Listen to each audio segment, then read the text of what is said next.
বারবার একটা জিনিসই মনে পড়ে, এত রাগ কিসের ভাই বাঙালির ওপর? বারবার বাঙালির ওপর এত হিংসা উগরে দেওয়ার কারণ কি? সেই 1905 সালে কিছু ইংরেজ বাংলাকে ভাগ করতে চেয়েছিল, কিন্তু সেটা তো সম্ভব হয়নি। 1947 সালে তারা বাংলাকে ভেঙে টুকরো টুকরো করে দিয়েছে। এই যে বিশাল বাংলার পরিসীমা ছিল, সেটাকে সীমাবদ্ধ করে দিয়েছে। আজকে কিছু কালো ইংরেজ বাংলাকে আবার ভাঙতে চায়, মুর্শিদাবাদ এবং মালদাকে ভেঙে কেন্দ্রীয় শাসিত অঞ্চল করতে চায়। বলছি, লোকসভায় বক্তব্য দেওয়ার আগে একবার বাংলার ইতিহাসটা পড়ে নেবেন, ঠিক আছে?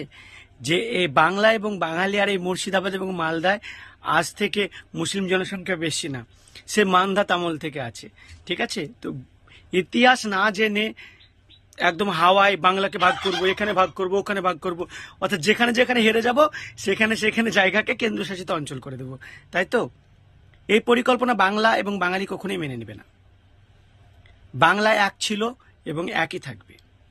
আমার সোনার বাংলা, আমি তোমায় ভালোবাসি। এই বাংলার জল, বাংলার ফল, বাংলার বাতাস, বাংলার মাটিকে কেউ কোনোদিন আলাদা করতে পারেনি। তো এই কালো ইংরেজেরও ক্ষমতা নেই যে বাংলাকে ভাগ করতে পারবে।